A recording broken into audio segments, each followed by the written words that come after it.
샬롬. 오늘 여러분들께 나눠드릴 부분은 하나님께서 8년 전에 저희 친정어머니께서 돌아가실 때 저에게 보여주시고 경험해 주셨던 일들을 나누라는 마음을 주셔서 제가 오늘 설날 전날 2025년도에 오늘 여러분께 이 부분을 나눠드리고 있습니다. 참고로 오늘 저희 친정어머니께서 날짜를 보니 돌아가신 날이었더라고요. 그런데 여러분 8년 전이었고요. 저희 친정 어머니께서는 2대째 크리스찬이고 저희 외할머니께서도 신앙생활에 너무 깊으신 분이셨고 신앙생활의 본이 되시는 참으로 아름다운 선배님이셨습니다. 머리는 뒤로 너무나 아름답게 쪼글지신 작은 체구에 늘 고운 한복을 입고 정말 정갈한 할머니셨습니다. 그래서 늘 기도하는 할머니의 모습을 저희들에게 보여주셨고 또 자녀분들은 거의 주의 종이 많이 되었습니다. 그리고 저희 친정어머니께서도 늘 기도하는 엄마였고 전도하는 엄마였습니다. 그런데요, 그런 저희 친정엄마께서 친정아버지께서 지금으로부터 25년 전쯤에 돌아가셨습니다. 그리고 아버지는 예수님을 믿고 돌아가셨고요. 저희 그때 한 몇 년이 지난 후에 저희 친정엄마께서 환청이 들리시더라고요. 근데 병원에 가면 그거는 약을 먹고 나면 졸려서 아무것도 힘을 못 쓰고 또 약을 안 먹을 때는 환청이 들려서 막 역정을 내고 화를 내셨습니다. 왜냐하면 엄마가 그렇게 얘기하지 않았는데도 누군가가 엄마를 계속 공격하는 말들을 한다는 거죠. 그 어떤 상대에 들어가서요. 그래서 엄마는 그 상대들과 늘 싸우곤 했습니다. 그래서 집안에 너무 질서가 깨트려지고 또 친정아버지는 예수님 믿고 돌아가셨음에도 큰아들의 고집으로 제사를 꺾지 않았습니다. 그리고 저희 엄마는 한창이 들리시는 상황에 있었기 때문에 엄마의 그 신앙적인 그 권위가 세워지지 않았습니다. 그래서 큰오빠가 그 고집을 꺾지 않고 계속 제사를 지내고 있었고 집안은 너무 어려운 가운데 있었고 엄마의 그 신앙 생활을 본을 본 자녀들은 거의 주님을 믿지 않고 다 떠났습니다. 그런데요, 그런 상황 가운데 있다가 저희 엄마가 이제 쓰러지신 거고 그때 저는 8년 전이었기 때문에 제가 10년 전에 주님을 27년 전과 17년 전 그 다음에 10년 전에 강력하게 십자가 앞으로 주님이 저를 데려가신 후 3년 반 동안 강력한 영적 경험을 시켜주시면서 모든 영안을 열어주셨다고 말씀드렸잖아요. 그런 상황 가운데 있었고 주님과의 깊은 친밀한 가운데 있었습니다. 그런 가운데 엄마가 쓰러지셨고 저는 이제 한국에 들어오게 된 것입니다. 그런데요, 그때 제가 엄마가 돌아가시기 전 일주일 전쯤에 들어와서 제가 만난 하나님을 우리 가족에게 계속 간증하고 있었습니다. 친정 식구들에게요. 그런데 그날 이제 일요일이었고 엄마가 돌아가신 날 제 마음속에 아침에 눈을 뜨는데 계속 찬양이 울려 퍼집니다. 이해할 수 없을 때라도 찬송하며 이 찬송이 계속 제 마음속에 울리고 울렸습니다. 오전 내내 계속 끊임없이 울려왔어요. 그래서 제가 이 찬양은 도대체 왜 계속 울릴까? 이해할 수 없는 일이 도대체 뭐가 있다는 말이지? 그렇게 생각하면서 시간을 보내고 있었고 또 그때 저의 주님과의 그 친밀함 속에 있었던 저는 어떤 기도도 주님이 응답하신 하나님이신 거를 경험하고 또 늘 그렇게 살고 있었습니다. 그런데요, 그때 이제 제가 일요일이었고 교회를 갔다 오고 나서 중환자실에 앞에 저녁 면회할 시간 기다리면서 앉아 있는데요. 그때 저희 친정 오빠, 셋째 오빠와 언니가 찾아옵니다. 친정 오빠와 언니가 찾아와서 이렇게 말합니다. 엄마가 지금 너무 위급한 상황에 지금 있어서 빨리 병실로 들어가야 된다고. 그래서 중환자실에 제가 중환자실에 아파 있을 때 코드블루가 떴는데 저는 그 분이 저희 엄마라고는 생각을 못했습니다. 그리고 나서 저희 이제 병원으로 들어갔는데요. 병실로 이미 이제 더 이상 심폐소생술을 할 수 없다고 합니다. 그래서 그때 저희 셋째 오빠와 언니가 동시에 저를 보는 거예요. 이제 더 이상 할 수 없다고 하니까 저에게 결정을 하라는 거죠. 그래서 제가 이렇게 말했습니다. 큰아들이 오기 10분 남았으니까 그때까지만 엄마를 위해서 최선을 다해달라고 했을 때 그들이 알았다고 우리 보고 나가 있으라고 하더라고요. 그래서 이제 중환자실 밖에 앉아서 복도에 앉았는데요. 제가 언니와 오빠에게 이렇게 말했습니다. 자녀가 온 마음을 다해서 진심으로 엄마를 위해서 기도하면 엄마는 지금 살아나실 것입니다. 그래서 우리가 하나님께서는 우리의 기도를 반드시 듣고 응답하시는 분이시므로 우리가 지금부터 기도하겠다고 같이 기도하자고 그랬더니 이제 그때부터 복도에 서로 마주보고 앉아서 기도하기 시작합니다. 그런데 눈을 감고 기도하는데 그 병원 복도가 바닥이 하얀 타일이었습니다. 그런데 그 하얀 타일루가 순간 까만색 볼펜 자국이 하나가 딱 생기는 거예요. 그런데 제 시선이 온통 그 까만색 볼펜 자국 안에 가 있는 거죠. 그런데 그것은 이미 저의 새로운 차원의 영적 영역이 열린 한상으로 열려 있는 것입니다. 제가 그곳에서 그 점만 보고 있는데요. 그 까만 점이 스무르무르무르무르 움직이면서 연기처럼 계속 동글동글 돌면서 500원짜리 동전만 해졌습니다. 그러고 나서 저희 언니들은 계속 오빠랑 기도하고 있죠. 하나님, 엄마를 살려주세요. 그러면서 간절히 기도하고 있는 중입니다. 그리고 제 눈은 그것을 보고 있고요. 그러더니 갑자기 500원짜리 종족만화 정도 크기가 됐는데요. 그 까만 연기가 그런데 그 순간 저희 친정엄마의 침대가 보였습니다. 근데 그 침대에는 빽빽하게 둘러 진을 친 남자들이 하얀색 통 원피스, 빛나는 흰색 원피스를 입고 그 남자 천사들이 동그랗게 둘러 진을 쳤는데요. 아까 그 바늘 구멍 하나가 생겨서 까만 연기가 막 이렇게 생겼잖아요. 그런데 그 바늘 구멍 하나가 그 빽빽한 진 사이에 보이지 않았어요. 왜 그러냐면 사람이 머리 그 목 사이나 팔이나 어떤 다리 사이에 허리 이런 데 홈이 있을 수도 있잖아요. 그런데 홈이 하나도 보이지 않았어요. 점 하나도 들어갈 수가 없었습니다. 그런 상태였었고 근데 이제 6층 정도의 크기만큼 엄청난 크기의 그 손바닥이 오른손바닥이 엄마 침대 옆으로 오는 거예요. 그러자 그 손바닥 위로 엄마가 자동으로 올라가지더니 그 손바닥이 1초 만에 슉 올라갑니다. 그리고 그 올라간 곳에는 폭포가 있었는데요. 세상에서 볼 수 없는 정말로 아름다운 물 색깔입니다. 약간 녹색빛의 너무나 맑고 투명한 그런 물이었습니다. 폭포수. 근데 그 폭포수 밑에 호수가 있습니다. 그 웅덩이가. 근데 그 속으로 저희 엄마가 그 손과 함께 쑥 들어가는 거예요. 그러더니 아까는 1초 만에 올라왔잖아요. 근데 3초 정도 시간이 소요가 됐는데 거기에서 굉장히 길게 느껴졌습니다. 3초가. 그러더니 그 손이 다시 올라와요. 그러더니 그 손이 다시 내려갈 때 1초 만에 또 엄마 침대 옆으로 갑니다. 그러자 그 엄마가 자동으로 침대 위로 올라가더라고요. 그러자마자 동시에 친정 오빠가 도착했습니다. 그러고 나서 친정 오빠는 셋째 오빠랑 같이 병실로 들어갔고 저는 언니의 손을 덥석 붙잡으면서 이렇게 말했습니다. 언니, 하나님께서 엄마를 살려주셨어. 이렇게 말했습니다. 그러자 언니가 정말? 그러면서 너무 기뻐하는 거예요. 근데 뭐 몇 초도 안 지나서 엄마 큰오빠랑 셋째 오빠가 나오면서 엄마 돌아가셨다. 이러면서 오빠가 슬픈 표정으로 나오는 것입니다. 그때 제가 그 말을 듣자마자 정말 엄마가 돌아가셨어요? 그랬더니 그렇다는 거예요. 진짜 그래요? 그랬더니 진짜 3번 물어보고 제가 쫀슬같이 뛰어갔어요. 어디로 뛰어갔냐면 엄마 있는 데로 뛰어가지 않고 아무도 없는 장소를 막 찾았어요. 그래서 거기 복도 끝까지 가서 하나님 어떻게 된 것입니까? 아까 우리 엄마 보여주신 거 살려주시는 거 아니에요? 엄마가 돌아가셨다는 거예요. 주님, 말도 안 돼요. 저는 이해할 수가 없어요. 좀 전에 그거 보여주신 건 왜 그러신 거예요? 그러면서 계속 주님 앞에서 제가 막 씨름을 하고 있었습니다. 울면서 불면서 하나님 이해시켜달라고 계속 엄마를 살려달라고 언제 깨우실 건가요? 지금 다시 가면 깨어나는 건가요? 하면서 계속 주님께 울고 불고 그러고 있었습니다. 그런데요, 그때 언니가 저를 찾아왔고 너 찾느라고 한참을 헤맸잖아. 왜 여기 있었어? 빨리 가야 돼. 이러면서 저를 막 잡아 끌읍니다. 그래서 갔는데요. 엄마가 이제 부천 쪽에 있는 어떤 병원으로 뇌출혈 쓰러져서 병원에서 여기다 그 앰뷸런스가 데려다 줬는데 엄마가 돌아가셨으니까 이제 동네에 있는 장례식장으로 옮기셔야 돼가지고 급하게 이제 차를 타야 됐습니다.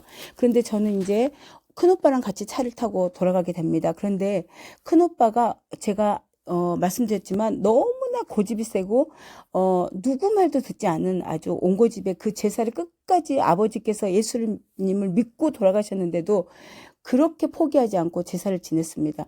그런데요, 그런 오빠를 저와 함께 동행하게 하시면서 조금 전에 있었던 하나님께서 보여주신 그 환상을 말씀드리고 지금까지 저를 만나주신 그 예수님을 간증하면서 큰 오빠는 그때 거기도 한국 돌아가서 처음 만났거든요.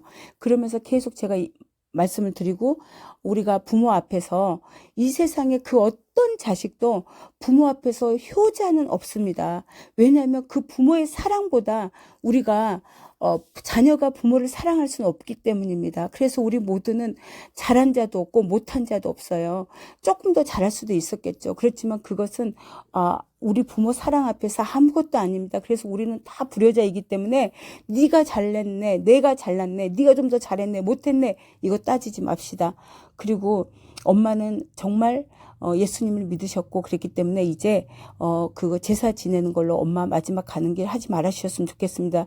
그렇게 했더니 오빠가, 그 고집스러운 오빠가 마음을 하나님께서 녹이셔서 그러면은 이제 장례를 기독교식으로 그러면 해라 그러시더라고요. 그것만 해도 어마어마한 일인데요. 장례식이 이제 장례식장에 도착했고요. 저는 밤새 왔다 갔다 하면서 분주한 가운데서 계속 하나님께 물었습니다. 아버지, 저 이해할 수가 없어요. 엄마 언제 깨워주실 거예요? 저는 지금 상황이 너무 이해가 되지 않아요. 아까 보여주신 거 뭐예요, 주님? 제발 엄마 언제 깨어나요? 계속 이러고 있다가 새벽녘쯤에 됐을 때 제가 우리 주님께 이렇게 고백을 합니다. 하나님, 지금까지 저를 만나주신 하나님, 제 삶의 모든 순간에 언제나 오르신 하나님, 저는 그 하나님을 철저히 신뢰하고 믿습니다. 지금 이 상황이 이해되지 못해도 지금까지 저를 만나시고 인도하신 하나님, 저는 당신을 신뢰하고 믿습니다. 당신은 언제나 오르신 분입니다. 이렇게 고백하고 나서요, 제가 엄마 영정사진이 앞에 딱 앉아 있는데요, 언니가 싹 오는 거예요. 친정 언니가. 그러면서 제 이름이 명인데, 명이야 이러는 거예요. 그래서 응 언니 이렇게 대답하자마자 성령께서 언니가 저에게 무엇을 질문할지 온 마음으로 알려주시는 거예요. 그래서 제가 그 SOS로 막 주님께 기도합니다. 하나님, 지금 엄마가 믿었던 하나님, 엄마가 환청 들리셔가지고 많은 자녀들이 믿음으로 떠났잖아요. 지금 엄마가 믿는 하나님도 믿지 못하는 우리 언니에게, 하나님, 우리 언니 동생이 말한 그 하나님도 믿지 못하면 누가 우리 언니의 영혼을 구원합니까?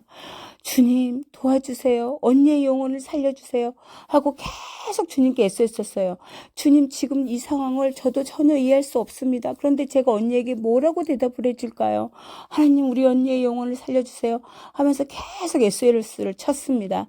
그런데 그때 언니가 이렇게 말하는 거예요. 명희야, 내가 네 말을 듣고 진심으로 하나님께 엄마를 살려달라고 기도했는데 왜 하나님께서 네 말대로 엄마를 안 살려주셨니? 이렇게 말하는 거예요. 근데 그 니 하고 끝나자마자 저는 계속 기도만 하고 있었잖아요. 무슨 말을 해야 될지 저는 전혀 모릅니다.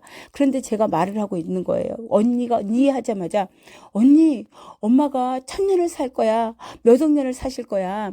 이 땅에서 길게 살면 100년이고 120년인데 언니, 엄마에게 하나님께서 시간이 존재하지 않는 영원한 생명의 천국 백성으로 데려가셨잖아. 그것은 이 땅에서 잠깐 120년보다 훨씬 더 가치 있는 삶이잖아. 그렇게 말을 하면서요, 제가 뒤에 소름이 쫙 끼치는 거예요. 그러면서 제가, 하나님, 그거였어요? 그거 보여주신 거 엄마에게 영원한 생명 주시는 거였어요? 주님, 감사합니다. 제가 너무 정말 연약하고 부족해서 그 좋은 영원한 생명 주신 거 모르고 엄마랑 조금 더 오래 있고 싶어서 제가 분별을 못했습니다. 하나님, 죄송합니다. 감사합니다. 하면서 계속 감사 기도를 했습니다. 그리고 그 다음 날부터 이제 장례식장은요, 어떤 일이 일어나고 있냐면, 온통 복음이 전해지기 시작하는데요. 또 한 젊은 여자분이 오셔서 막 울고 계십니다. 그래서 당신은 누구신데 그렇게 서럽게 우냐고, 우리 가족에 연결된 분이 아니신 것 같더라고요. 그래서 물었더니 이제 소문을 듣고 엄마가 돌아가신 걸 알고 오신 분인데, 할머니하고 그렇게 할머니하고 약속한 거를 어겼대요. 꼭 이번 주는 교회 간다고 하고 그렇게 몇 번을 약속을 어겼는데 정말로 이번에만큼은 자기가 굳게 마음먹고 이번 주 일요일은 교회를 가려고 할머니에게 마음을 다짐을 했는데 할머니가 그 한 주는 못 기다리시고 돌아가 버리셨다고 막 하면서 서럽게 울더라고요. 그래서 우리가 이렇게 말했습니다. 이제부터 약속을 지키시고 교회 나가시고 그 다음에 예수님을 마음으로 영접하십시오. 그렇게 말씀을 드린 적도 있었고요. 그런 일들이 계속 이제 일어납니다. 그리고 계속 예배가 끊이지 않게 교회에서 와가지고 예배를 합니다. 이 교회에서 와서 예배하고 또 다른 몇 군데에서 교회에서 예배하고요. 그런데 여러분, 이 세상에서 저희 친정 엄마가 어땠어요? 환청으로 대접을 못 받으셨습니다. 우리 엄마는 너무나 아름답고 고우신 분이셨고 너무나 깨끗하고 엄청 옷맵시가 너무 아름다운 분이셨어요. 얼굴도 너무 아름다운 할머니셨거든요. 피부도 너무 하얗시고 고우신 분이셨는데 저희 엄마 마음도 그렇게 고우셨어요. 그런데 그 화를 참지 못한 거예요. 왜냐면 계속 엄마에게 실제로 누가 계속 욕을 하니까 참다 못 참으시고 역정을 내시고 그렇게 부딪히시고 하셨는데요.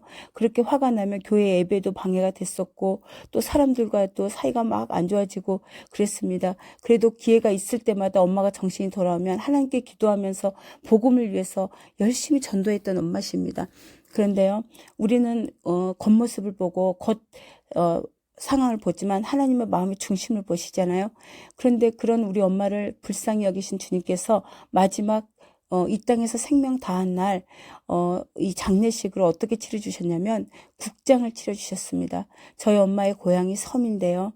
그 섬까지 들어가는데 항상 설날에는 파도가 많이 칩니다. 그래서 배가 출항을 하지 못할 때가 많거든요.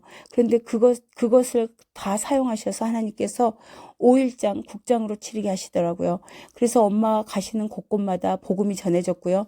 마지막까지 가는 곳과 화장터 또 장례식 그 섬에서 또 여기 그 장례식장에서 2번이나 교회에서 와서 예배하고 끊임없이 매일 예배가 진행이 되고 복음이 전해졌습니다. 그러고 나서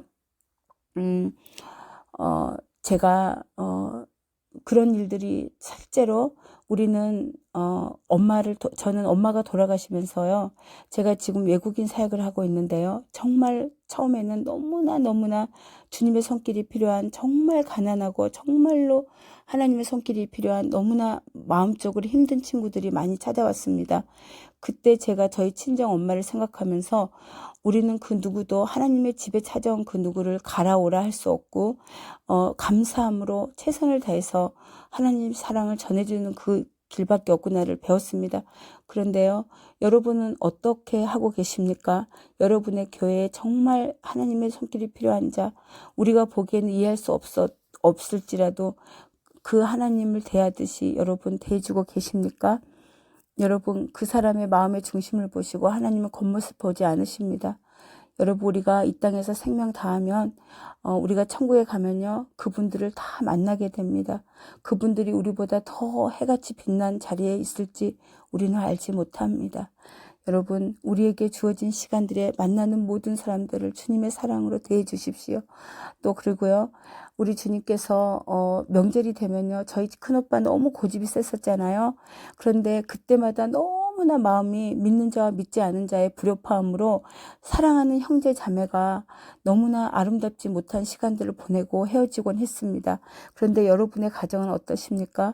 그런데 제가 우리 주님께요 여쭤보는 시간이 있었는데요. 주님이 이 부분을 나누라고 하시면서 마태복음 5장 13절로 16절의 말씀을 주시는 거예요.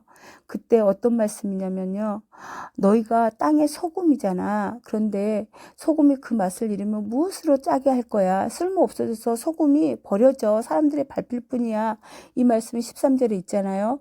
그런데 우리가 정말로 소금은 어때요? 녹아져 없어져 가야 되고 부패한 곳에 생명이 살 수 있도록 그 역할을 부패하지 못하도록 하는 거잖아요. 그런데 우리가 소금은 다 녹아져 없어 사라집니다. 그런데 그게 짜지 못하게 소금이 소금의 맛을 잃지 못하면요. 버려진다는 거예요. 이제는 더 이상 교회가 아니라는 뜻입니다. 교회가 그 맛을 잃는데 세상 사람들도 아는데 하물며 가족이 함께 지냈던 가족은 더 잘 알지 않겠습니까? 그리고 또요. 14절에 뭐라고 했어요? 너희는 세상의 빛이야. 산 위에 있는 성읍이 숨겨질 수 없어. 산 위에 있는 성읍이 그 빛을 숨길 수 없다는 거예요. 그리고 나서 또 뭐라고 했냐면 사람들이 촛불을 켜서 곡식을 되는 말 아래 두지 아니하고 촛대 위에 두나니 그러면 빛이 집안에 있는 모든 사람에게 비치느니라. 이 말씀에서요. 여러분 제가 지금 킹제임스로 읽어드리는데요. 여러분 곡식 되는 말이 뭐예요? 그것은 주님께서 말씀하십니다. 곡식 되는 말은 세상에 가치를 두고 있는 이 세상에 먹을 거, 이 세상에 입을 거, 이 세상의 양식으로 아직 세상과 짝하고 있고 온전히 주님께 믿음으로 서지 못한 자들을 말하는 거예요. 그러면은 그 집에 촛대가, 그 불이 촛대 위에 있어야지 온 집안에 비치는데 그 촛대가 지금 세상과 짝하고 있어요. 세상의 미련, 세상의 부귀영화, 세상에 먹을 거, 입을 거, 그 양식에 온통 마음이 쏟아져 있고 몇 프로인지는 알 수 없죠. 양쪽으로 다리를 걸치고 그 빛이 제대로 된 촛대 위에 세워져야 되는데 그 빛이 그 세상의 염려와 걱정과 근심으로 그 지금 세상 말, 곡식 되는 말 밑에 그 촛불이 들어가 있어요. 그런데 어떻게 그 빛을 발휘할 수 있겠습니까? 여러분 그 집안에 온전히 촛대 위에 그 빛이 있을 때 집안에 그 온 집안에 여러분의 예수 그리스도의 그 빛이 비춰지게 되는데요.